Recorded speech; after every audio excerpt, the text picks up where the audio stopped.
Dear listeners, ang Miss CJ po ito. Muling nagbabalik para maghatid ng panibagong kwentong may kilig at init. Ngayong araw, kwentong isinulat ni Papa P ang kwentong tampok natin sa araw na ito. Kwento ito ni Rocky at ni Sylvester na pinamagatang Arranged Marriage Gone Wrong. Kung handa ng mga headset nyo, sisimulan na natin ang kwento natin sa araw na ito. Aminin man natin o hindi, may mga magulang talaga na ipinagkakasundo ng kasal ang mga anak nila para mas pagyabungin ang pansarili nilang kagustuhan. Isa yan sa mga bagay na hindi lubos akalain ni Rocky na gagawin sa kanya ng mga magulang niya. At hindi niya alam kung ano bang dapat niyang gawin para mapigilan yun. Good evening, Sir Sylvester. Eto na po yung mga dokumento na pinahanda niyo para bukas. Sambit ni Rocky bago dire-diretsong pumasok sa opisina ng boss niya. At kung meron pa po kayong kailangan, sabihin niyo lang po para magawa ko po agad. No, wala na. Pwede ka na umuwi. Ganun po ba? Sige po. Oh, wait. Biglang tumayo ang binata at lumapit sa kanyang sekretarya. Hindi ka pwedeng malate bukas. Naintindihan mo ba? Kailangan kasama ka doon sa meeting. Okay po, sir. Okay, good. Yun lang. Pwede ka na umalis. Sige po. Sa ilang taong pagtatrabaho ni Rocky sa kumpanya ni Sylvester, hanggang ngayon, hindi pa rin niya mawari ang ugali ng boss niya. May mga pagkakataon kasi na mabait ito, pero madalas ay palaging seryoso at nakasimangot. Sa kabila nun, hindi naman may pagkakaila ng dalaga na gwapo at malakas ang dating ng kanyang boss. Laking pasasalamat na lang niya dahil hanggang ngayon, nagagawa pa niyang maituon ang sarili niya sa trabaho. Rocky! Uwi ka na? Malakas na sigaw ni Freya habang tumatakbo sa hallway. Sabay na tayo. Nag-overtime ka rin pala. Oo, may mga tinapos pa kasi ako na kailangan para bukas eh. I see. Okay, ready ka na ba?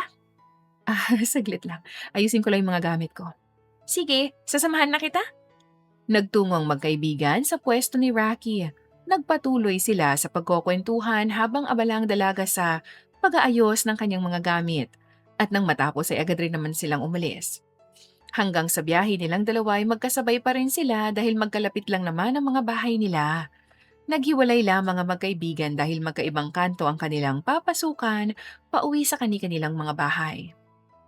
Para kay Rocky, kontento na siya sa buhay na meron siya ngayon. Sapat lamang ang kinikita niya sa pang-araw-araw na pangangailangan at masaya na siya ron dahil hindi na niya kailangang humingi pa ng tulong sa mga magulang niya. Nang pumasok ang dalaga sa kanyang bahay, ay agad siyang nagulat dahil sa nadatnan niya. Mga bisitang hindi niya inaasahang dadalawin siya. Rocky, bakit ngayon ka lang? Kanina pa kami naghihintay rito. Tumayo ang isang babae at agad na lumapit sa dalaga para yumakap. Masyado naman yatang late ng uwi mo. Trabaho pa ba talaga ang hinatupag mo, ha? Mommy, ano bang ginagawa niyo rito? Bumibisita? Ha? Bakit? Tinatanong pa ba yan? Aba, syempre para tingnan ang kalagayan mo rito. Hindi ka ba masaya na makita ako? Hindi naman po sa ganun, ma'am. Nagulat lang ako. Bakit hindi ka malang nagsabi na pupunta ka? Ang totoo kasi niyan.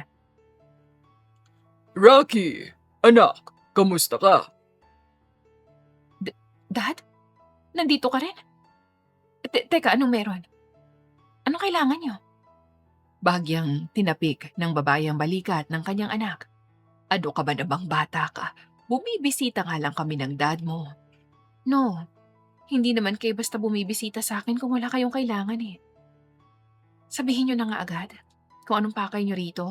Maaga pang trabaho ko bukas. Kailangan ko magpahinga. Kahit kailan ay ayaw mo ng paligoy-ligoy, iha. Napapailing ang ama ni Rocky. Meron kaming gustong sabihin sa'yo. Sabihin? And what is that? Rocky, anak. Ano kasi? Just tell her, Rose. Oo nga, Daddy. Eto na nga, di ba? Ano ba kasi talaga yun? Ano kasi, anak? May anak na lalaki kasi yung kasosyo namin at gusto sana namin na makipagkita ka sa kanya para, alam mo na, magkakilala kayo. Napataas ang isang kilay ni Rocky. Do you mean a blind date? No. Actually, Ipinagkasundo ka namin ang kasal sa kanya, Rocky. diretsong sambit ni Danny. Ano? Bakit? How could... Rocky, anak, please, listen to us first. Bakit ako makikinig sa inyo? Pinangunahan niyo na nga ang pagdidesisyon sa buhay ko eh. Ni hindi niyo man lang ako kinausap tungkol sa bagay na yan. Anak, please, pakinggan mo muna kami, okay? No, hindi ako papayag sa kasal na yan, Mommy. Wala ka nang magagawa, iha, at nakahanda na ang lahat. Kailangan nyo na lamang magkita para makilala nyo ang isa't isa. What the hell, Dad? Paano niyo to nagawa sa akin? Isang bagay lang ba talaga ako para sa inyo na pwede niyong gamitin sa pansarili niyong kagustuhan? Rocky, anak, hindi naman sa ganoon. Sana naiintindihan mo na para din naman ito sa kinabukasan mo. Ginagawa namin to dahil alam naming ito ang makakabuti para sa iyo. No, Mom. Kahit na kailan, hindi to makakabuti para sa akin. Ginagawa niyo lang to dahil kailangan niyo at gusto niyo para mas lumawak ang business niyo. Ilang beses ko bang sasabihin sa inyo na ayaw kong maging konektado dyan sa business niyong yan? Kaya nga ako bumukod, di ba? Para magkaroon ako ng sariling buhay tapos ganito ang balitang ibibigay niyo sa akin? Iha, anak, Nilapitan ni Danny ang dalaga at hinawakan ng braso nito. hindi na pwedeng i-cancel ang kasal dahil nakahanda na ang lahat. Kayong dalawa na lang ang hinihintay. Please, anak, makipagkita ka naman na sa kanya. Sigurado ako magkakasundo kayong dalawa. Ayoko nga, Mommy. Anak niyo ko, paano niyo to nagagawa sa akin? Paano niyo nagagawang itrato ako na parang isang kasangkapan na para lang sa business niyo? Rocky, anak, we love you. Ginagawa namin to dahil mahal ka namin. Stop! Umatras ang dalaga para lumayo sa mga magulang niya. Pagod na ako. Gusto ko na magpahinga. Walang patutunguhan ng pag-uusap na to. Mas mabuti na umalis na kayo. Hindi ako magpapakasal sa kahit na sino. Naintindihan niyo? Pero anak, hindi. Hindi ako magpapakasal. Tapos. Kaya please lang umalis na kayo. Bago pa muling makapagsalita ang mga magulang niya, ipadabog ng nagtungo si Rocky sa kwarto niya. Magkahalong galit at pagkadismayang nararamdaman niya dahil dito. Dahil sa mga sinabi ng mga magulang niya, hindi niya lubos akalain na magagawa ito sa kanya ng mismong mga magulang. Lalo pat wala naman siyang ibang hangad kundi ang magkaroon ng tahimik at malayang pamumuhay. Lumipas ang mga araw na madalas wala sa sarili si Rocky at palaging lutang. Hindi pa rin nawawala sa isip niya ang naging pag-uusap nila ng mga magulang niya at hanggang ngayon ay masama pa rin ang loob niya. Ilang beses pa siyang kinulit ng mga ito tungkol sa pakikipagkita sa lalaking ipapakasal sa kanya, ngunit binaliwala niya lang ang mga ito. Rocky! Rocky! Rocky! Humahangos na tumatakbo palapit sa pwesto ng dalaga si Freya. Busy ka ba? May naghahanap kasi sa iyo eh. Ha? Sino? Ang madami kasi akong ginagawa ngayon. Nasa baba kasi ang mga magulang mo. Ano? Napatayo si Rocky dahil sa gulat. Eh bakit naman nandito sila? Diyos ko, ano na naman ba kailangan nila? Hindi ko alam. Pinatawag ka lang nila sa akin. Okay, sige. Ako nang bahala sa kanila. Umiling na at umalis ang dalaga. Habang nasa elevator siya ay pilit niyang kinakalma ang sarili. Hanggat maaari ayaw niyang gumawa ng iskandalo sa kumpanyang pinagtatrabahuhan niya. Hindi lang din niya talaga inaasahan hanggang sa trabaho ay susundan pa siya ng mga magulang niya para lang kulitin tungkol rito. Mom, Dad, anong ginagawa niyo rito? Seryosong tanong ni Rocky nang makaharap niya ang mga magulang niya. Marami po akong ginagawa. Isa pa oras po to ng trabaho ko ngayon. Hindi kayo pwedeng basta-basta na lang pumunta rito. Pasensya ka na anak. May ibibigay lang sana kami sa'yo. Ha? Ano na naman yun? Eto, inabot ni Rose ang isang papel sa kanyang anak. Address yan kung saan kayo magkikita nung anak ng kasosyo namin. Anak naman, utang na loob. Magpakita ka naman na sa kanya. Hindi po ba kayo titigil? Ilang beses ko na po bang sinabi sa inyo na hindi ako magpapakasal sa lalaking yan?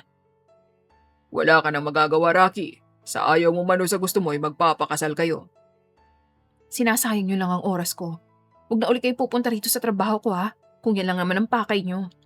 Mabilis na tumalikod ang dalaga at padabog na naglakad paalis. Mas lalo lamang nadagdagan ng galit na nararamdaman niya para sa mga magulang niya. Hanggang ngayon, hindi pa rin niya maintindihan kung bakit ginagawa ito ng mga magulang niya sa kanya. Napapailing na lang siya bago siya tuluyang pumasok sa elevator. Napatitig pa siya sa papel na inabot sa kanya ng kanyang ina at hindi niya napansin na may pumasok sa elevator bago tuluyang sumara ang pinto nito. Narinig ko ang pag-uusap niyo ng mga magulang mo. Kakasal ka na? Biglang sambit ng lalaking katabi ni Rocky. Sir Sylvester? Nandyan ka po pala. Masyadong okupado ang isip mo kaya hindi mo napansin ang pagpasok ko. Ganun po ba? Pasensya na po. Magbalik tayo dun sa sinabi ko. Kakasal ka na. No, hindi po sir. Hindi po ako papayag. Hmm, I see. Arranged marriage? Parang gano'n na nga po. Well, wala namang makakapag-utos sa makakapagdikta sa'yo kung sinong taong pakakasalan mo. Sundin mo lang kung anong tinitibok niyang puso mo at kung ano sa tingin mo makakabuti para sa'yo. After all, ikaw lang naman ang nakakakilala sa sarili mo. Ibig sabihin, ikaw lang ang nakakaalam kung ano ang makakabuti para sa'yo. Sakto namang natapos ni Sylvester ang kanyang sinasabi nang bumukas ang pinto ng elevator, kaya naman agad na siyang lumabas. Napamaang na lamang si Rocky dahil tumatak sa puso at isip niya ang bawat salitang binitawan ng boss niya. Doon niya napagtanto na kahit papano pala'y may puso rin ang boss niya. Anong nangyari? Bakit nagpunta rito mga magulang mo? Nag-uusis ang tanong ni Freya. Para ibigay ang papel na to. Ha? Ano na naman yan? Address daw. Makipagkita raw ako dun sa lalaking papakasal nila sa akin. Alo, hindi nakasal yan, Rocky. Sakal na yan. Sinabi mo pa. Hindi ko talaga alam kung ano ang pumasok sa isip ng mga magulang ko at nagawa nilang gamitin ako para dito. Anong plano mo? Hindi ko alam. Napasalampak na lamang ang dalaga sa kanyang upuan. Wala akong balak magpakasal sa lalaking hindi ko naman lubusang kilala at hindi ko mahal. Alam mong mabuti pa, harapin mo ang lalaking yan at sabihin mo sa kanya na ayaw mong magpakasal. Ha? Paano? Baka mamaya pagdating ko doon, ikakasal na pala kami agad. Ang akala ko ba hinihintay pang magkasundo kayo ng lalaking yan bago maganap ang kasal nyo? E di ibig sabihin kapag pumunta ka sa address na yan, magkikita at magkakakilala pa lang kayo. Gamitin mong pagkakataon yun para masabi mo ang pagtutol mo dun sa kasal. Kung sabagay, tama ka. Kung hindi makikinig ang mga magulang ko, baka sakaling makinig ang lalaking to. Oo, at baka mamaya tutol din pala yan sa kasal na yan. Pwede kayong makabuo ng plano para pigilan, di ba? Tama. Salamat sa ideya, Freya. Wala yun, ano ka ba? Nabuo ang plano ni Rocky sa kanyang isip habang abala sa kanyang trabaho. At nang sumapit ang gabi, nagmamadali na siyang nag-ayos ng gamit at umalis. Bagamat nakakaramdam siya ng kaba, pinilit niya ang kanyang sarili na lakasan ng loob para pumunta sa address na yon na ibinigay ng mga magulang niya at harapin ang lalaking nakatakdang makasal sa kanya. Ilang minuto ring nakatulala si Rocky sa harap ng pinto ng kwartong kinaroroonan ng lalaking tatagpuin niya. Nang mga sandaling yon, nagdadalawang isip siya kung itutuloy pa ba niya ang plano niya pero nang maalala niya ang tungkol sa kasal ay muli siyang nagngingit-ngit sa galit kaya naman lakas loob na siyang kumatok. Sandali lang, malakas na sigaw ng isang lalaki mula sa loob. Sino yan? Ah, hi, this is Rocky. Rocky? Biglang bumukas ang pinto ng kwarto at bumungad ang isang pamilyar na lalaki. Pareho silang nagulat dahil pareho nilang hindi inaasahang makikita nilang isa't isa sa pagkakataong yon. Sir Sylvester? Ikaw? Anong ginagawa mo rito? Anong kailangan mo? Dali-daling kinuha ni Rocky ang papel kung saan nakasulat ang address na dapat ay pupuntahan niya. Tama naman ang pinuntahan ko. Tama rin naman ang room number. Ibig sabihin... Rocky, anong ginagawa mo rito? Tutunganga ka na lang ba dyan? Huminga ng malalim ang dalaga. We need to talk, sir. Tungkol saan naman? Pwede bang papasukin mo muna ako? Sure, come in. Nang bumukas ng tuluyan ang pinto ng kwarto ay doon pa lamang napagtanto ni Rocky na nakatapis lamang ng tuwalya ang boss niya. Mabilis siyang nabalot ng hiya at agad na napatalikod. Ramdam niya ang pagbilis ng tibok ng puso niya dahil sa nakita niya. Hindi niya yun maalis sa isip niya. Sir, magbihis ka na nga po. Aligagang utos ni Rocky. Teka lang, sorry. Hindi ko naman kasi alam na pupunta kayo kakatapos ko lang maligo. Dali-daling umalis si Sylvester para kumuha ng damit. Pwede ka nang pumasok. Sa banyo lang naman ako magbibihis. Okay po. Magkahalong gulat at pagtataka ang nararamdaman ni Rocky ng mga sandaling yon dahil hindi naman pumasok sa isip niya na ang boss niya palang lalaking ipagkakasundo sa kanya ng mga magulang niya. Sa kabila nun natuon ang isip niya sa pakay niya na pagpunta niya rito. Ngayong gabi, kaya naman pilit niyang kinalma ang kanyang sarili para maisagawa na niya ng maayos ito. Okay, I'm done. Ano pang pag-uusapan natin at pumunta ka talaga rito sa unit ko ng kondo? Well, to be honest, hindi ko rin inaasahan na ikaw ang makikita ko rito, sir. Didiretsuhin na kita, ah. Ikaw ang lalaking ipinagkasundo sa akin ng mga magulang ko. Ipinagka... What are you talking about? Inabot ni Rocky ang papel na ibinigay sa kanya kanina ng mga magulang niya. Eto, iniwan sa akin to ng mga magulang ko kanina. Pinapapunta nila ako sa address na yan. Which is, eto palang kondo mo. Pero, pumunta ko dito para makipagkita sa'yo at makipagkilala sa'yo. Bakit hindi mo sinabi sa akin na ikaw palang lalaking pinagkasundo sa akin ng mga magulang ko? Teka lang, sandali. Wala akong alam sa sinasabi mo. Forget it. Nagpunta lang naman ako rito para sabihin na linawin ang isang bagay. Wala akong balak na magpakasal sa'yo. Kahit na anong mangyari, hindi matutuloy ang arranged marriage na to. Bigla na lang hinawakan ni Sylvester ang braso ng dalaga. What do you mean? Wala kang balak na magpakasal sa akin? Bakit, hindi mo ba ako type? Hindi naman sa ganun, sir. Sadyang hindi ko lang maaatim na magpakasal sa lalaking hindi ko pa naman lubos na kilala at hindi ko naman mahal. I see. So, nakinig ka pala sa payo ko sa'yo kanina. Yes. At hindi mo na kailangan magpanggap na wala kang alam tungkol dito sa arranged marriage na to. Wala rin namang saysay kung magsasayang pa tayo ng oras na gawin yan. Dahil wala rin namang mangyayaring kasal. Lilinawin ko lang ha. Ikaw tong bigla-bigla na lang pumunta rito sa kondo ko para sabihin ako ng ganyan.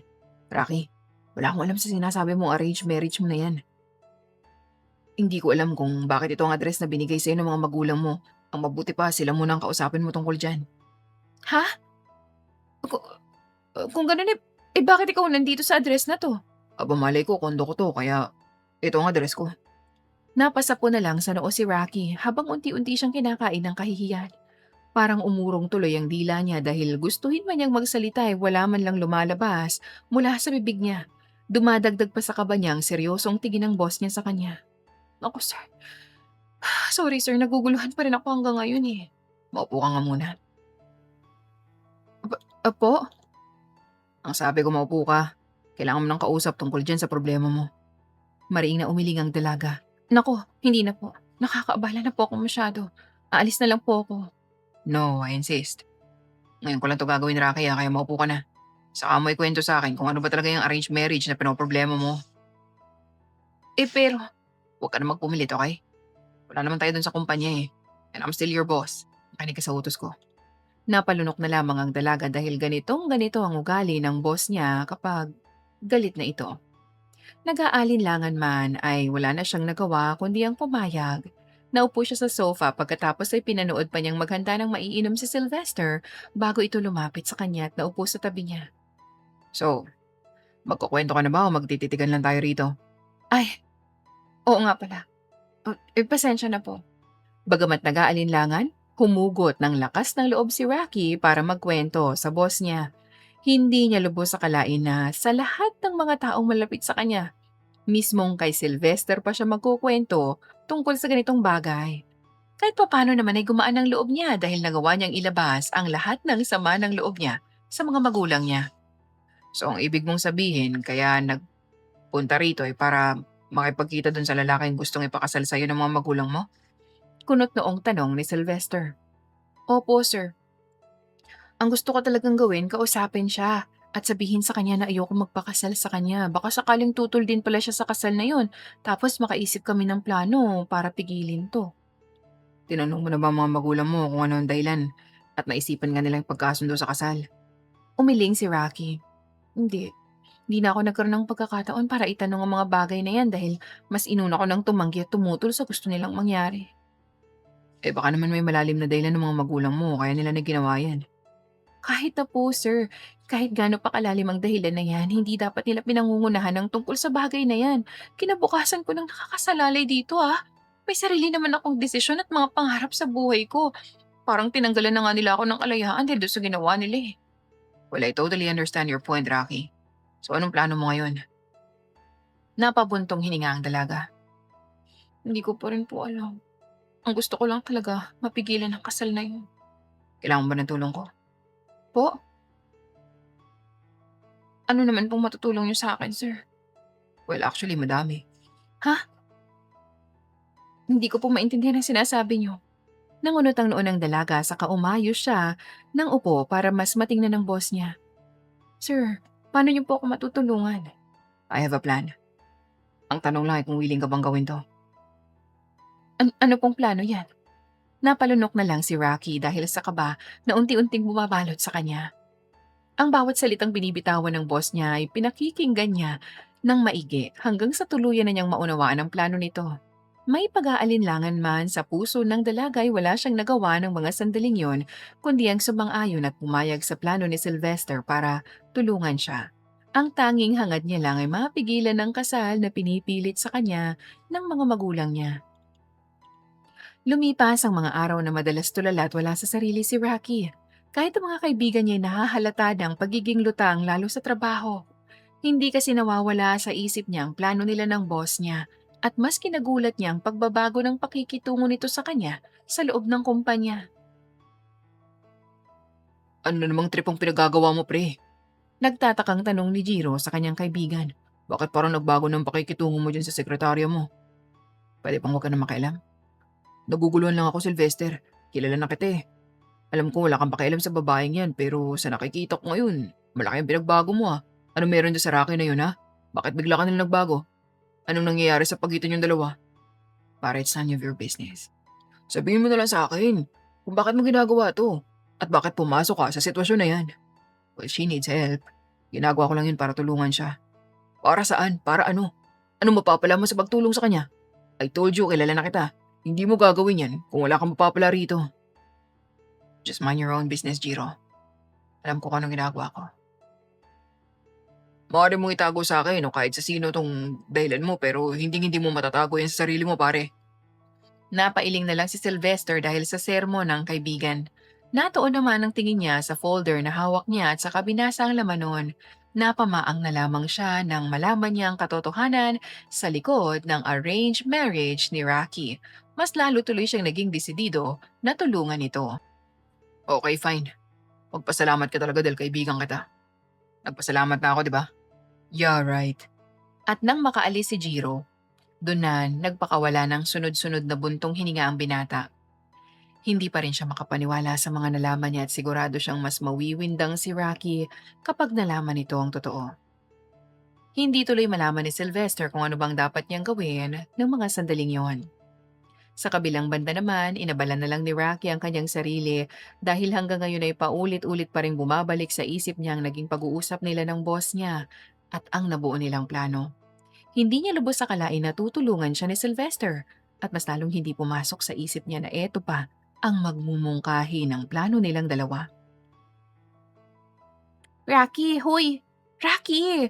Nakatulala ka na naman dyan, uwian na! Sita ni Freya sa kaibigan niya, tinapik-tapik ang balikat nito. Ang lalim na naman ang iniisip mo ah. Ano ba kasi talaga yan? Bakit di mo masabi-sabi sa akin ha? Wala to. Ayos lang ako. Hindi ko tinatanong kung ayos ka lang ba, tinatanong ko kung ano ang dahilan ng malalim mong mga iniisip. Wala. Sige ikaw ang bahala kung hindi ka pa handang sabihin sa akin kung ano yan. Hinaplos ng babae ang likod ng kaibigan niya. Basta lagi mong tatandaan, nandito lang ako kung kailangan mo ng karamay, okay? Salamat. O siya, tara na. Anong oras na oh? Agad na nagligpit ng gamit si Rocky habang nasa isang tabi lang ang kaibigan niya at hinihintay siya. Sakto namang natapos ng dalaga ang kanyang ginagawa nang lumabas si Sylvester sa opisina niya at diretsong naglakad palapit sa pwesto ng sekretarya. Rocky, uwi ka na ba? Oo po, sir. Sabay na tayo. Hatid na kita sa bahay mo. Po, po. Sir, kasabay ko po si Freya eh. O di hatid ko na lang din siya. Pero... sige po sir, pabor na pabor po sa amin yan. Siniko ni Rocky ang tagiliran ng kaibigan. Ano ka sinasabi mo? Nakakahiya. Ano ka ba naman, te? Pagkakataon na natin to para makatipid ng pamasahe, no?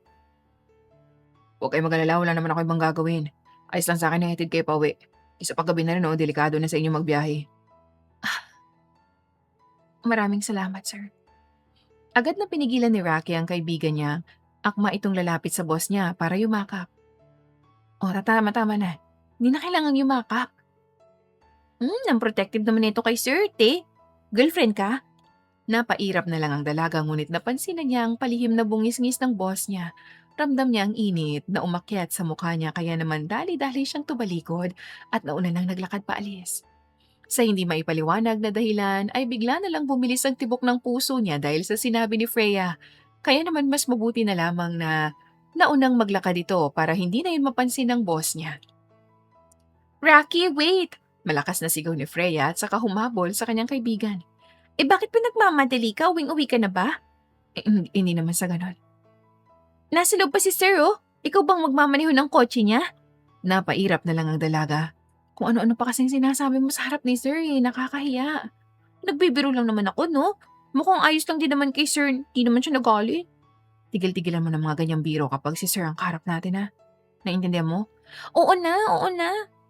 Saglit at minuto lang ang naghintay ang magkaibigan sa parking lot bago dumating si Sylvester. Naging tahimik ang kanilang biyahe at nagsalita lamang ang isa sa kanila para magturo ng direksyon papunta sa bahay nila. Naunang hinatid si Freya kaya naman nakahinga ng maluwag si Rocky nang silang dalawa na ng boss niyang naiwan sa kotse. Ayos ka lang ba? Napansin ko tahimik ka, may problema ba? Nag-uusis ang tanong ni Sylvester. Wala naman, sir. Kailan mo balak simulan ang plano natin? As soon as possible, sir. Sigurado ka na bang pumapayag ka sa plano natin? Kung magiging paraan yun para mapigilan ng arranged marriage na ginawa ng mga magulang ko para sa akin, sigurado po ako. Okay, I see. Nagpatuloy ang dalawa sa pag-uusap patungkol sa plano hanggang sa tuluyan na silang makarating sa bahay ni Rocky. Nagpaalam lang saglit ang dalaga at saka siya bumaba ng kotse. Dire-diretso rin siyang naglakad papasok sa kanyang bahay at narinig na lamang niyang pagharurot paalis ng kotse ng boss niya. Mabilis na lumipas ang mga araw at isinagawa na nga ni Rocky at Sylvester ang kanilang plano.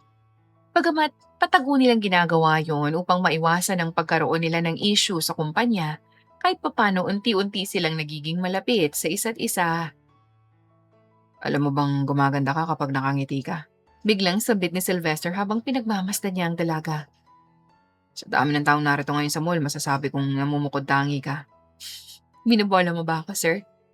Ganun bang dating sa'yo ng papuri ko? Napaiwas ng tingin si Rocky at palihim na napangiti. Parang gano'n na nga po. Uy, nagsasabi lang ako ng totoo ha. Okay. Inilibot ni Sylvester ang tingin sa paligid. Ngayon ka lang ba nakipag-date? Bakit parang nahiya ka na kasama ako? Naninibago lang ako, sir. Ilang beses na natin ginawa to ha, bakit naninibago ka pa rin hanggang ngayon?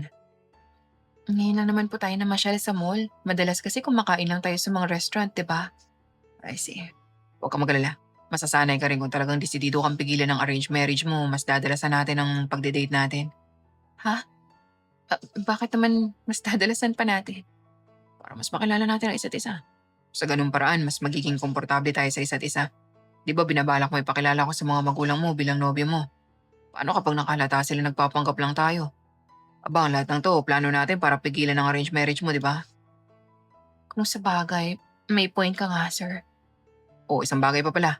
Pwede bang itigil mo nang kakatawag sa akin ng sir kapag nagde-date tayo? We're supposed to be in a relationship pero sir ang tawag mo sa akin. Sige po. Pasensya na po, nahiya kasi ako eh. Nasanay rin po kasi ako na tinatawag kang sir. Sa tuwing lalabas tayo para mag-date o kaya naman kapag tayong dalawa lang magkasama, You can call me darling. Da- darling? Bakit naman yun pa, sir? Why not? Ayaw mo ba? Napaiwas ng tingin si Rocky dahil sa matinding hiya. Ramdam na ramdam niya ang pagbilis ng tibok ng puso niya dahil sa pinag-uusapan nila ng boss niya. Hanggang ngayon, hindi pa rin niya maintindihan kung bakit nakakaramdam siya ng ganito at habang tumatagal ay mas lalo siyang naguguluhan. Ang mabuti pa po, maglibot na tayo para hindi masayang yung oras natin. Good idea. Saan mo ba gusto magsimula? Kahit saan po. Okay, ako nang bahala sa'yo. Sisiguraduhin ko mag-enjoy ka ngayong araw. Nagsimula ng maglibot ang dalawa sa mall. Mula sa mga play zone hanggang sa mga clothing store, pati na rin sa food court ang mga pinuntahan nila. At nanood pa nga sila ng sine. Mababakas ang saya sa mukha ni Rocky ng mga sandaling yun, dahilan para mapangiti rin si Sylvester. Nang sumapit ang gabi na pagdesisyonan na rin nilang umuwi, dahil nakakaramdam na rin silang pareho ng pagod. Thank you so much for today's...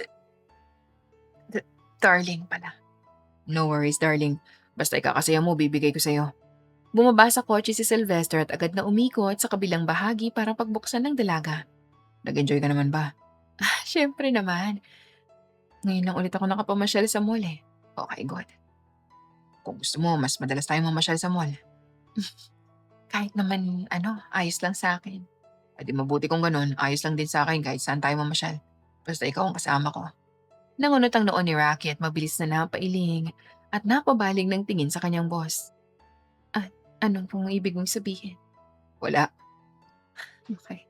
Tatalikod na sana ang dalaga nang mapansin niyang hindi pa rin kumikibo si Sylvester, kaya muli niya itong pinagmasdan. Hindi ka pa po ba aalis? Ayos na ako rito. Pwede ka na pong umuwi. Aalis ako kapag nakapasok ka na sa loob ng bahay mo. Ha? Pwede ka na umalis kahit nandito pa ako sa harap mo. Eh gusto ko lang makasigurado na ligtas kang makakauwi eh. Ang lapit-lapit na lang ng bahay ko. Ligtas na ako rito. Napakamot sa batok si Sylvester. Manhid ka ba, Rocky? Po? Tinatanong ko kung manhid ka. Hindi naman po. Bakit? Eh bakit di mo lang maramdaman na hinihintay kong palukin mo ako na pumasok sa loob? Ha? Ay ganun po ba? Sige po. Pasok tayo sa loob. Napailing na lang ang binata kasabay ng sunod-sunod niyang pagbuntong hininga. Naunang maglakad ang dalaga kaya naman walang ibang nagawa si Sylvester kundi ang sumunod sa kanya. Ilang beses na niyang naihatid ang kanyang sekretarya rito ngunit eto ang unang beses na makakapasok siya sa bahay nito. Gusto niya po ba ng maiinom? Tanong ni Rocky nang makapasok na sa loob. O gusto niyo pong magmerienda? Naku, pagpasensya niyo na yung bahay ko. Di kasi ako masyado nakakapaglinis eh. Kahit isang basong tubig na lang. Sigurado ka po? May juice naman o kape po ako rito. Ayos na sa akin ng tubig, nabusog naman ako sa kinain natin kanina eh. Sige po. Nagtungo ang dalaga sa kusina kaya naman nagkaroon na ng pagkakataon si Sylvester na masuri ang kabuuhan ng bahay ng kanyang sekretarya. Simple ngunit maganda. Ang lahat ay malinis at nakaayos. Doon na pagtanto ng binata ang ugali ni Rocky na nadala nito sa pagtatrabaho sa kanyang kumpanya. Ang pagiging malinis at organisado nito. Maganda ang bahay mo. Gusto kong pagkakaayos mo ng mga gamit dito. Namamanghang papuri ni Sylvester. Ha? Anong gamit naman ang sinasabi mo? Sofa lang naman at maliit na lamesang nandyan ah. Anong tawag mo sa mga larawan na nasa pader? Ah, yan po ba? Mukha naman masayang pamilya mo rito oh. Ano nangyari? Mahabang kwento. I see. Hindi kita pipilitin na ikwento sa akin ngayon ng tungkol dyan. Pero gusto ko tandaan mo ah. Handa akong makinig anumang oras kailangan. Salamat. Inabot ni Rocky ang isang baso ng tubig sa kanyang boss. Ano pong dahilan at naisipan niyong pumasok sa loob ng bahay ko? Wala naman. Gusto ko lang makita ilang beses na kasi kitang nahatid eh. Pero hindi mo lang ako inimbitang pumasok rito. Nakakahiya po kasi. Kung ikukumpara to sa bahay mo, siguradong walang-wala tong bahay ko. Napatingin ang binata sa kanyang sekretarya. Mayaman ang mga magulang mo ah. Bakit mas pinili mong bumukod at tumira rito? Para sa sariling kinabukasan ko? Dito ako masaya, sir. Sa bahay na to. Nakukuha kong kalayaan ko. I see. Nagpatuloy sa pag-uusap ang dalawa hanggang sa hindi na nila namalayan ang paglipas ng mga oras. Sa paglalim ng gabi ay siya ring paglalim ng kanilang pinag-uusapan hanggang sa mapunta yon sa kanilang planong pagpapanggap. Kahit na papano komportable na sila sa isa't isa, kaya naman naging maayos ang kanilang kwentuhan. Rocky, po, maniniwala ka ba sa akin kung sumimsim sa baso ng tubig si Sylvester hanggang sa ang tingin niya ay nanatiling nakapako sa kanyang sekretarya.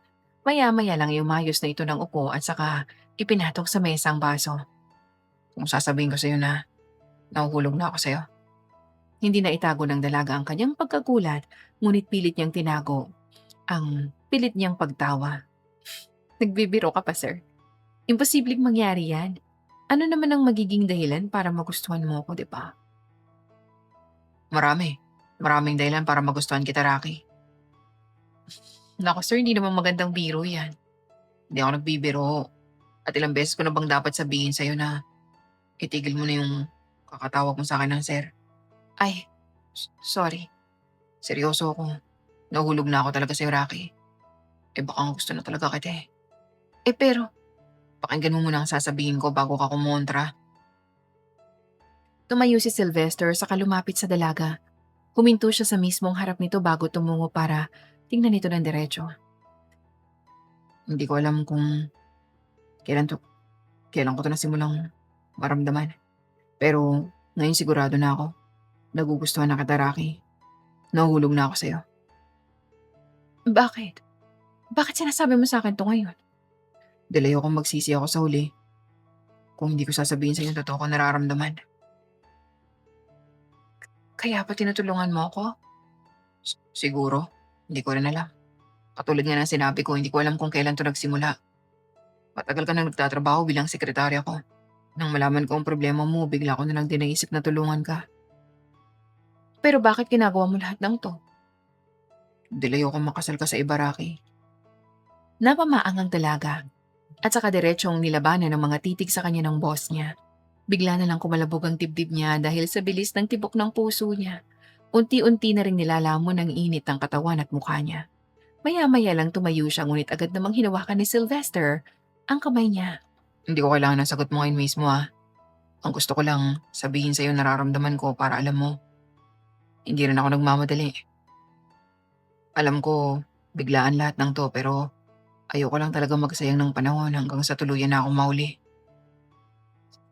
Sir Sylvester, I mean Sylvester, nagulat lang ako. I know and I'm sorry. Hindi ko lubos akalain na mahuhulog ka sa akin. Ni hindi nga pumasok sa isip ko na posible palang mangyari to eh. Boss kita, sekretarya mo lang ako. Kahit na kailan, Rocky, hindi ako bumase sa tingin at estado mo. Nating dalawa. Pero, wala akong pakialam. Kahit ano, sino, saan ka pa nanggaling. Ikaw ang tinitibok ng puso ko. Huminga ng malalim ang binata saka marahang hinaplos ang pisngi ng dalaga. Handa ako maghintay. Kahit gaano pa katagal, handa ako maghintay. Hindi mo naman kailangan maghintay, Sylvester. Anong ibig mo sabihin? May nararamdaman din ako para sa'yo. Gusto na rin kita. Ano? Totoo bang sinasabi mo? Tumango-tango si Rocky. Matagal ko na ding pinipigilan at binabaliwala dahil ang buong akala ko kasi imposible talaga na magustuhan mo ako. Pero ngayon na sinabi mo sa akin na nararamdaman mo, wala nang dahilan para pigilan ko ang pagkakagusto ko sa'yo. Ibig bang sabihin nito, hindi na natin kailangan magpanggap? Yes. Kung ano man ang plano natin, totohanin na natin ngayon. Sigurado naman ako wala ring magagawa ang mga magulang ko kapag nalaman nilang tungkol sa atin eh. Mas magiging makatotohanan ng lahat dahil totoo ang namamagitan sa atin. Bigla na lang niyakap ni Sylvester ang kanyang sekretarya. Hindi ko alam kung ano sasabihin ko pero sobrang saya ko, Rocky. Ang akala ko ako lang may gantong nararamdaman. Sino pa namang babaeng hindi mahuhulog sa isang katulad mo? Bumitaw sa pagkakayakap ang binata at muling tinitigan ng dalaga. Huwag kang mag-alala. Gagawin ko lahat para mapigilan yung arranged marriage mo. Alam ko namang gagawin mo yun at nagpapasalamat ako sa tulong mo. Malata kita, Rocky. Nanlaki ang mga mata ng dalaga dahil sa sinabi ng boss niya. Ngunit bago pa man siya makapagsalita ay napansin niya ang paglapit ng mukha ni Sylvester sa mukha niya. Napapapikit na lamang siya nang maramdaman niya ang malambot na labi ng binata sa labi niya. Parang may kung anong sumasabog sa dibdib ni Rocky ng mga sandaling yon. At habang tumatagal ang kanilang paghahalikan, ay mas nagwawala ang kanyang sistema. Mas lalo pang lumalim ang kanilang paghahalikan hanggang sa namalaya na lamang nila ang kanilang mga sarili na patungo na sa kwarto. Marahang inihiga ni Sylvester sa kamang dalaga at agad siyang inumpisahang humarin ang suot nito. Maya-maya lang ay hinubad na rin ni Rocky ang suot niya ng kanyang boss at napatitig siya sa matipuno nitong katawan hanggang sa dumapo ang tingin niya sa alaga nito. Oh my gosh! Gulat na bulalas ng dalaga. Ano? Bakit? Ayos ka lang ba? Oo, oo, nagulat lang ako. Napatungo si Sylvester. Don't tell me ngayon ka lang nakakita nito. Aba malamang, ikaw lang naman ang lalaki na kasama ko no? Huwag kang mag-alala, gagalingan ko. Baliw. Natawa ang binata, ngunit maya-maya lang ay umayos na siya ng pwesto sa ibabaw ni Rocky. Nang mga sandaling yon, matinding init ng katawan ng nananaig sa kanilang dalawa. Ipinaubaya ng dalaga ang kanyang sarili sa unang pagkakataon sa lalaking hindi niya inaasahang magugustuhan niya. Napuno ng impit na ungol ang kwarto, habang unti-unti nilang nilalasap ang isa't isa hanggang sa tuluyan nilang marating ang rurok ng kaligayahan. Bagsak ang katawan ni Rocky at Sylvester matapos ang mainit na sandali sa pagitan nilang dalawa, kaya naman pareho silang nakatulog at agad na magkayakap. Napabalikwas na lamang sila ng bangon kinabukasan dahil sa sunod-sunod at malalakas na pagkatok sa pinto ng bahay. Dali-daling nagbihis si Rocky at nagtungo sa pintuan para buksan yun. Nanlaki ang mga mata niya dahil matinding gulat ang naramdaman niya nang makita niya kung sino ang nasa labas. Rocky! Ang akala ko ba makikipagkita ka kay Clyde? Ano itong nakarating sa amin na hindi ka naman daw sumipot? Galit na singhal ni Rose sa kanyang anak. Inuubos mo ba talaga ang pasensya ko, ha? Mom? Iha, hindi mo ba talaga maintindihan ang sinasabi sa iyo ng iyong ina? Hindi ka maaaring tumanggi sa kasal na ito dahil nakahanda na ang lahat. Pero dad, ayoko nga sabing magpakasal sa lalaking yun. Hindi ko naman yun kilala eh. Eh kung nagpakita ka sana sa kanya, ay di sana matagal na kayong nagkakilala. Hindi ko kasalanan yun, Mom. Nagpunta ako sa address na ibinigay niyo pero ibang tao naman ang nakatira doon. Hindi bale. Kung hindi man kayo nagkakilala noon, wala nang dahilan para hindi matuloy ang kasal nyo ngayon. Seryosong sambit ni Danny at sa kanya tinitigan ng kanyang anak. Ha? Anong ibig mong sabihin, Dad? Kasama namin si Clyde ngayon para magkaharap na at magkakilala na kayong dalawa. What? Bakit palagi kayo nagdedesisyon para sa akin, ha? Wala ka nang magagawa, iha. Napatingin si Rocky sa isang gwapong lalaki na naglalakad na palapit sa pinto ng bahay niya.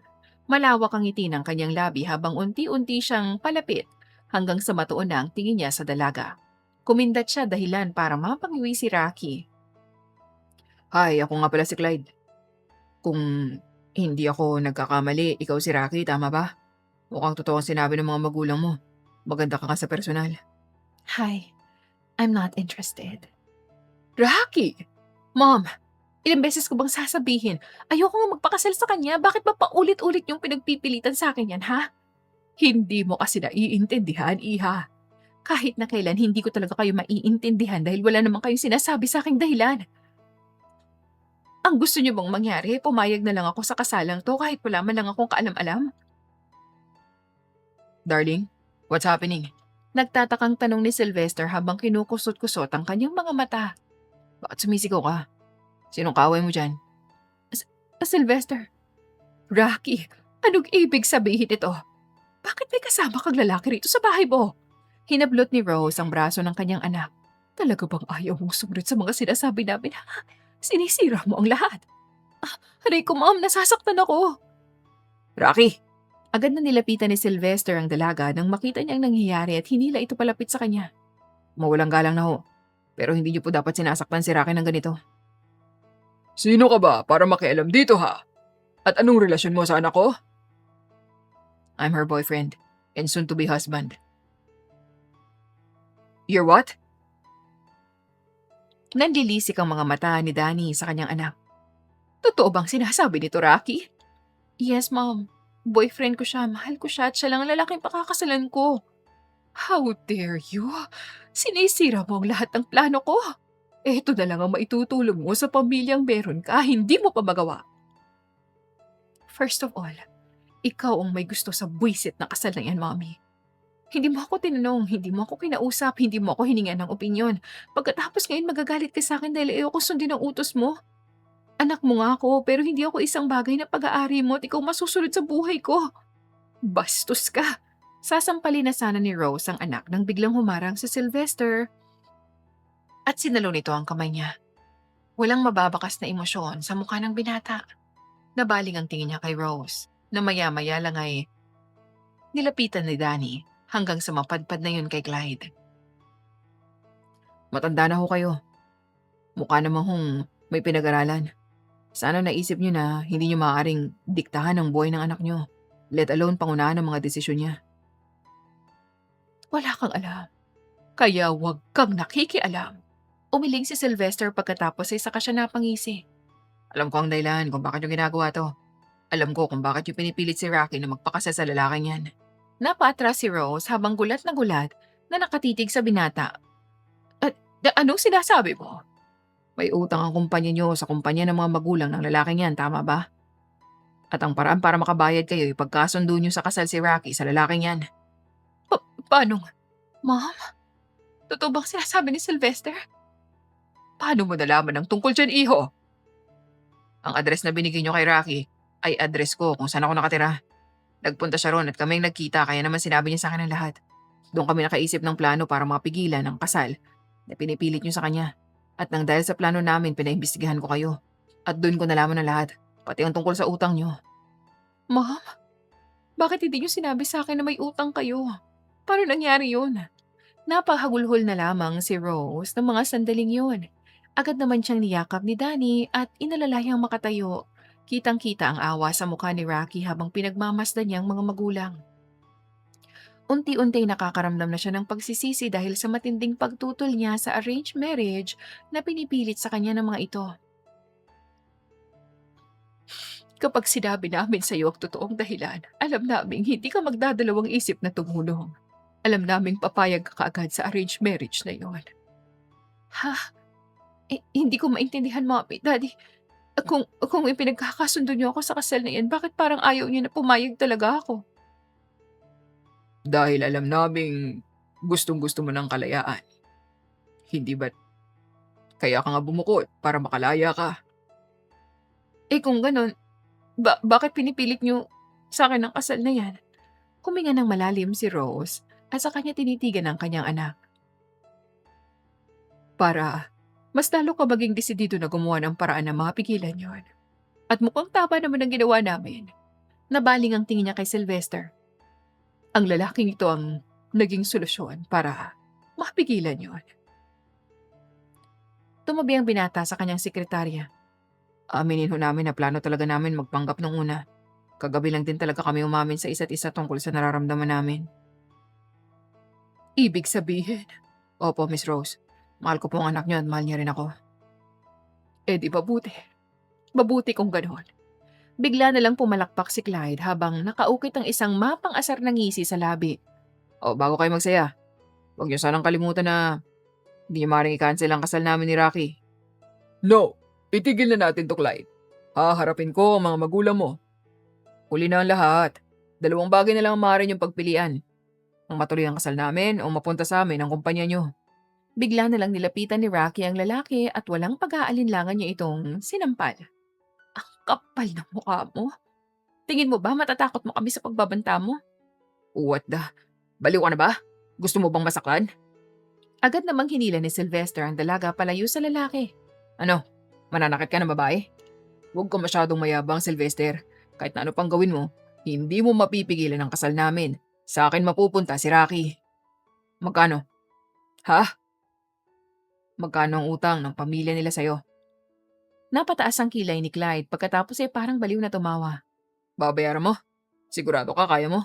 Magkano? 50 million. Gagawin ko 100 milyon, tigilan nyo ng pamilya nila. Napamaang sa gulat si Clyde. Anong klaseng biro yan, pre? Sa tingin mo maniniwala ako sa'yo? Saan ka kukuha ng ganong kalaking halaga, ha? Nababaliw ka na ba, Sylvester?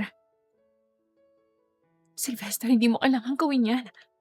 Nabaling ang tingin ng binata kay Rocky. Handa akong gawin lahat para sa ikakasaya mo. Pero, Huwag ka na kumontra. Mas magiging tahimik ang buhay mo kung matatapos na ang problema mo sa arranged marriage na yan. Iho, nakakahiya. Kami na lang ang gagawa ng paraan para masolusyonan ang bagay na yan. lumapit si Danny sa binata. Hindi mo na kailangan makisali sa problema naming mag-asawa. Hindi ko ito ginagawa para sa inyong mag-asawa. Ginagawa ko to para kay Rocky. Muli na namang natawa si Clyde. Naglolokohan lang ba tayo rito? Sino ka ba lalaki ka, ha? Ako si Sylvester Riley Montenegro, owner and CEO of Montenegro Group of Companies. Ikaw si Mr. Montenegro? Oo, ako nga. At alam ko rin na balak makipag-business partner sa akin ng mga magulang mo. Napangisi ang binata.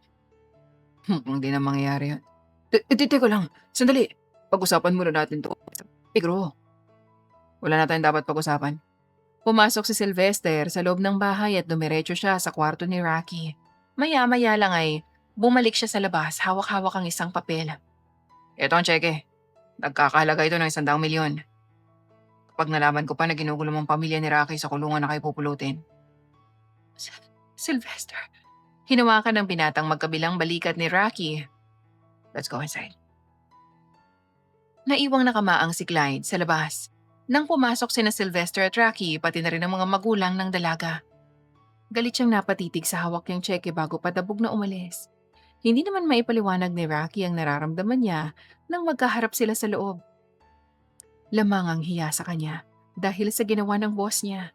Ngunit kahit na papano'y naramdaman niya ang kaginhawaan dahil alam niyang hindi na matutuloy ang arranged marriage. Rocky, Opo, hindi mo ako boss ngayon, okay? sorry. Huminga ng malalim ang binata pagkatapos na hinawakan ng mga kamay ng dalaga. Gusto ko lang malaman mo na ginawa ko yun para sa'yo. Para matahimik ng buhay mo at hindi ka namang problema sa kasal-kasal na yan. Pero hindi mo naman kailangan gawin yun. No, kailangan ko. Gusto kitang mabigyan ng masaya at tahimik na buhay sa piling ko. At mangyayari lang yun kapag nawala sa isip mong tungkol dun sa arranged marriage na yun. Pero, No more buts, okay? Iho, maraming salamat sa'yo. Pagpasensyahan mo na kami at nadamay ka pa rito. Wala pong ano man yun, katulad nga ng sinabi ko kanina. Si Rocky ang dahilan kung bakit ko kayo tinulungan.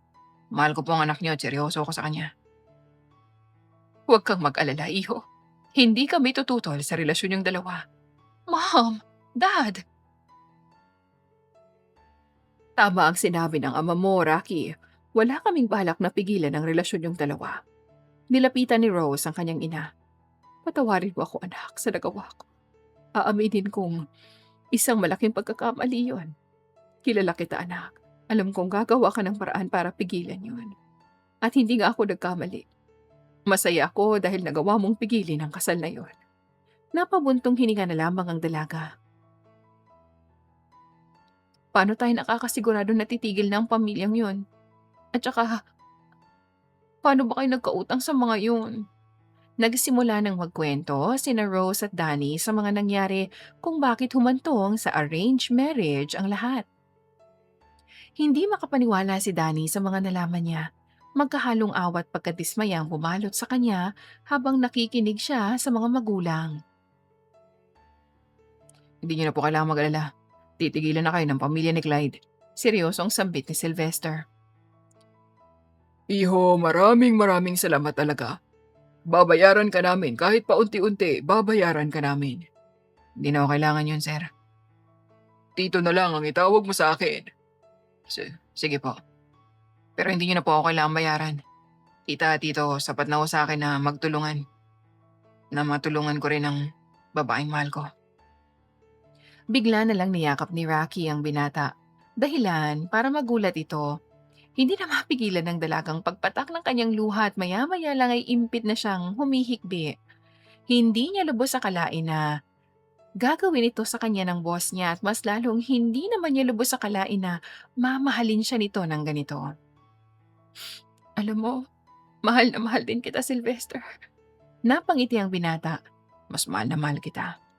Tuluyan nang nagkaroon ng katahimikan ang buhay ni Rocky. Mabuti na lang din at hindi na nangulit pang pamilya ni Clyde, kung kaya't mas naging masaya ang pagsasama nila ni Sylvester. Sa paglipas ng mga araw at mas lalong lumalim ang nararamdaman nila sa isa't isa, hindi na nila kailangang itako ang namamagitan sa kanila. Ayan! Dumating na ang may jowa. Mapang-asar na singhal ni Freya sa kanyang kaibigan. Ganyan ba ang tamang oras ng pagpasok sa pag may jowa mo na yung CEO, ha, ma'am? Hoy, Che, na-late lang ako dahil traffic, ha? Sus! Huwag ka na magdahilan. Ginagamit mo lang ang pagiging girlfriend mo para makapasok ka ng late, eh. Kasabay ko si Sylvester, no? Wow, edi relationship goal nang pumasok ng late. Baliw, naiingkit ka lang, magtiis ka na lang. Apakayabong mo. Nagtawanan ng magkaibigan hanggang sa bigla na lang subulpot si Sylvester sa tabi ng kanyang sekretarya. Maya-maya lang ay dumating na rin si Jiro dahilan para agad na umayos si Freya. Naningkit ang mga mata ni Rocky dahil sa inasta ng kaibigan. May problema ba? Wala, inasar lang ako netong inggitera kong kaibigan. I see. Hi, Freya. Nakangiting bati ni Jiro sa babae. "Ah, hello." Hinila ni Rocky ang braso ng nobyo. Bahagya silang lumayo. Iwan na natin sila. Yung dalawang yan may naamoy akong kakaiba sa kanila. What do you mean? Basta, halos kalad ka rin na ng dalaga si Sylvester patungo sa opisina nito. Simula nang magkatuluyan sila, iisang opisina na lang ang ginagamit nila. Bagaman naninibago, unti-unti na rin namang nasasanay si Rocky sa bagong setup ng kanyang trabaho. May mga pagkakataon nga lang na naiinis siya sa kanyang nobyo dahil pinipigilan na siya nitong magtrabaho. Nakapag-ready ka na ba? Biglang tanong ni Sylvester. Ha? Nang ano naman? Hindi ba't nagbabakasyon nga tayo? Kailan nga ulit yun? We're leaving tomorrow and don't tell me nakalimutan mong hindi ka pa nakakapaganda ng mga gamit mo? Napakagat sa pang-ibabang labi ang dalaga. No, hindi ko nakalimutan. Don't lie to me. Hindi ako nagsisinungaling, ah. Hinapit ni Sylvester ang bewang ng dalaga, dahilan para magkalapit ang katawan nila. Alam mo, kilalang kilala kita, darling, eh. Alam na alam ko kapag nagsisinungaling ka. Nagsasabi kaya ako ng totoo. Nakapag-impake ka na ng gamit na dadalhin? Oo. Liar. Hinaplos ng binata ang pisngi ni Rocky pagkatapos ay bigla siyang hinalikan sa labi. Alam mo, sa tuwing nagsisinungaling ka, halikan kita. Your lips are mine. Only mine. Understood? Yes. Good. Umuwi ka ng maaga para makapag-impake ka na. Mabilis lang naman yun, di ko kailangang umuwi ng maaga. Hinalikan ni Sylvester ang labi ng kanyang nobya. Stop lying. Siguro gusto mo talagang hinahalikan kita. Sabihin mo na lang kasi na gusto mo. Hindi yung dadaanin mo pa sa ganito. Anong, hoy! Hindi ako pumaparaan para mahalikan mo ko, ha? Okay, sabi mo eh. Wala nang mahihiling pa si Rocky dahil damang-dama niyang pagmamahal sa kanya ni Sylvester. May mga araw pa nga na napapatanong siya kung deserve ba niya ang mga bagay na nangyayari sa kanya ngayon. Habang tumatagal, mas lalo lamang niyang minamahal ang binata at ganun din naman ito sa kanya. Katulad nga ng napagplanuhan nilang bakasyon, kinabukasan umalis din sina Rocky at Sylvester at nagpunta sa isang private resort na malapit sa beach. Lingid sa kaalaman ng dalaga, isang sorpresa palang naghihintay pagdating niya roon. What? Anong ibig sabihin ito? Bulalas, nagulat ni Rocky nang makababa ng kotse.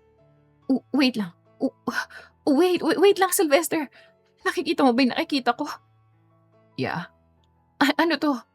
Para saan to? Bakit may mga dekorasyon pang ganito? Para sa bakasyon natin? Really? May mga rosas at iba pang bulaklak? May mga kandila pa? Buong resort? May dekorasyon na ganito? And there's more. Ha? Anong ibig sabihin? Lumapit si Sylvester sa kanyang nobya, inakbayan niya ito. Makikita mo kapag pumasok na tayo sa loob. Mas lalo lamang nabalot ng pagtataka ang dalaga ngunit hindi niya na nagawang magtanong pa dahil nagsimula ng maglakad ang kanyang nobyo. Namamangha niyang pinagmasdan ang nagagandahang mga bulaklak sa mga kandila sa kanilang nadadaanan. Tanaw na tanaw niya mula roon ang kanilang nilalakaran ay puting buhangin, pati na rin ang dagat. Nakarating ang magkasintahan sa likod na bahagi ng resort at halos mapanganga si Rocky nang makita ang isang malaking tarpaulin na nakapaskil doon. Maya-maya lang lumabas ang kanyang mga magulang mula sa pinagtataguan ng mga ito, na sinundan pa ni Freya at ni Jiro. Surprise! Halos pabulong na sambit ni Sylvester, malapit sa tenga ng dalaga. Ano ba talaga? Napuputo lang sasabihin ni Rocky nang lingunin niya ang kanyang nobyo at nakita na itong nakaluhod. Sylvester, alam kong biglaan at alam ko nagulat ka. Pero wala na akong balak na sayangin ang panahon nang hindi ko nagagawa to. Ikaw ang babaeng gusto kong makasama habang buhay, Rocky. Ikaw ang babaeng gusto kong makasamang bumuo ng pamilya. Teka lang. Teka lang, wait lang. Bakit? Naiiyak pa ako eh. Hindi mo ba nakikita tong luha ko? Bagyang natawa si Sylvester habang umiiling. Alam mo, tears of joy yan. Pero tears of joy nga ba yan? Baka tears of regret, ah. Siyempre, tears of joy. Okay, good. Nakakainis, hindi ako prepared. Kaya nga surprise, di ba? Tinapik ni Rocky ang dibdib ng binata. Nakakainis ka.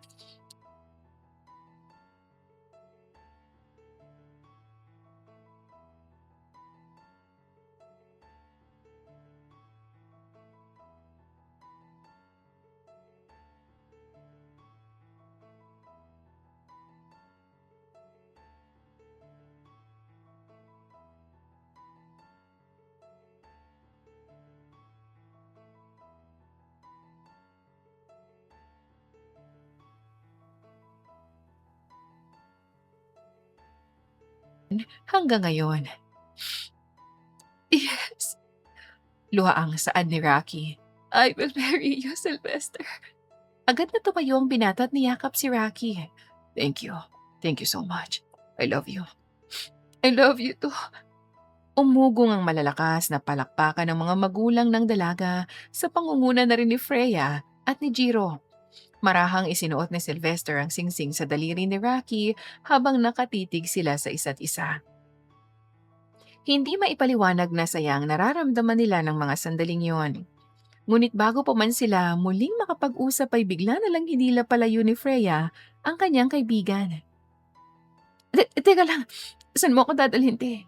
Naguguluhang reklamo ni Rocky. Wala na tayong oras para magkwentuhan, te. Ang tagal niyong dumating. Ha? Teka, ano ba kasi nangyayari? Itikong mo na lang yung bibig mo at bilisan mong pagkilos mo. What do you mean? Hindi na nag-abalang sumagot si Freya at nagpatuloy lang siya sa paghila sa kanyang kaibigan hanggang sa makapasok sila sa hotel at makarating sa isang kwarto. Napamaang na lang si Rocky nang makita niya ang gamit sa loob. Maligo ka! Bilisan mo! Utos ni Freya. Ha? Bingi ka ba, te? Sasampalin na kita. Kumilos ka na, itigil mo na yung kakatanong mo. Bakit ba kasi ayaw mo na lang sabihin kung anong nangyayari? Hindi yung ganito na naguguluhan ako. Huminga ng malalim si Freya sa kahinarapang kaibigan. Nakikita mo yon? Wedding gown tawag doon. Isusuot mo yon, ikakasal ka ngayon, magpapakasal na kayo ni Sylvester. Okay na? Malinaw na lahat? Malinaw na? Ngayon? Bakit ang bilis naman? Anak naman ng teteng, maligo ka na. At nang mga sandaling yun, wala na sa sariling naligo si Rocky. Hindi niya maintindihan ang mga nangyayari. Sumunod na lang siya sa utos ni Freya hanggang sa masuot niya ng wedding gown at maayusan siya. Hindi pa rin siya makapaniwala na ikakasal na siya. Agad-agad. Halos isang oras ding nasa kwarto ang magkaibigan. Nang lumabas sila at bumaba ng hotel ay madilim na sa paligid. Mas lalo namang gumanda ang paligid dahil sa mga kandilang nagkalat na umabot pa nga hanggang sa buhanginan. Inihatid ni Freya ang kaibigan niya sa lugar kung saan magaganap ang kasal nito at naroon na ang mga magulang ni Rocky. You're so beautiful, anak. Madamdaming sambit ni Rose. Binabati ka namin, anak. Masaya kami para sa'yo. Thank you, Mommy and Daddy. Pero hindi pa rin po talaga ako naniniwala sa nangyayari. Di ko naiintindihan. Bakit ikakasal na kami agad? Parang ang bilis naman.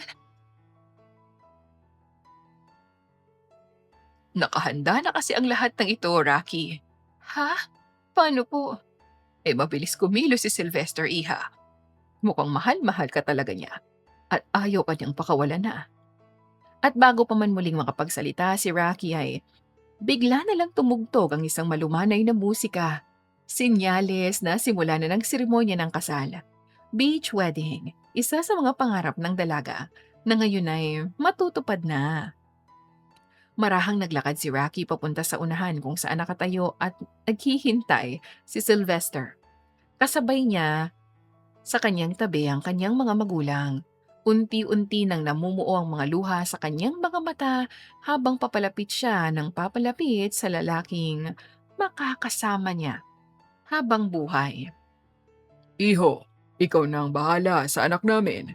Nakangiting saad ni Danny. Makaasa po kay tito. Sylvester, Huwag kang iiyak. hindi ko inaasahan lahat to. Paano ko magagawang pigilan ang pag-iyak ko? Natawa ang binata sa kanya, tuluyang nilapitan si Rocky. Alam mo, ang ganda-ganda mo.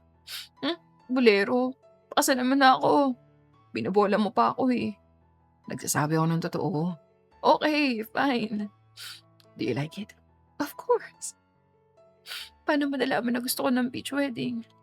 Di syempre kinausap ko ang mga magulang mo. Sa kanila akong humingi ng ideya ng kasal na ibibigay ko sa'yo eh. Napailing si Rocky. Ang dalawang yun talaga.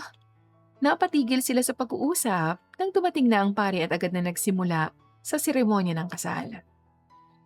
Parang nagfa-flashback sa kanilang isipan ang lahat ng mga pinagdaanan nilang dalawa bago sila nakarating sa kinaroroonan nila ngayon.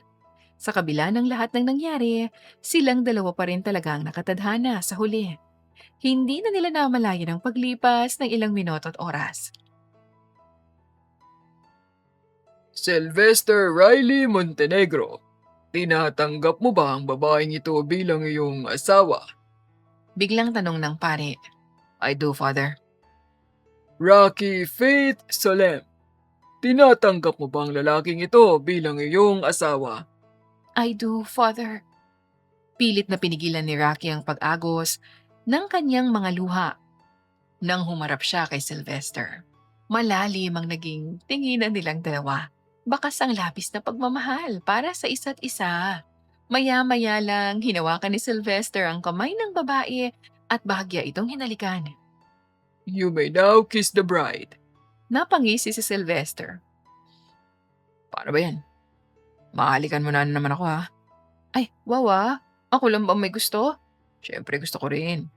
Mas lalo pang lumapit ang lalaki kay Rocky. Mahal na mahal kita. Mahal na mahal din kita. Maraming salamat sa lahat. Wala kang dapat ipagpasalamat. Ginawa ko yun dahil mahal kita. Umukit ang matamis ng ngiti sa labi ni na Rocky at Sylvester pagkatapos ay dahan-dahang naglapit ang kanilang mga mukha hanggang sa maglapat ang kanilang mga labi. Nagpalakpakan ang iilang mga bisita sa paligid. Walang paglagyan ng tuwa na nararamdaman ng bagong kasal dahil sa wakas, natupad na ang pangarap nila. Bagaman kakaiba ang naging simula ng pag-iibigan ni na Rocky at Sylvester, ay hinarap din nila ng magkasamang pagsubok. Sa huli, silang dalawa pa rin ang nagkatuluyan. Ang kanilang pagmamahalan ay isang patunay na tadhana ang siyang nagdidikta para magkasama ang dalawang pusong mahal ang isa't isa.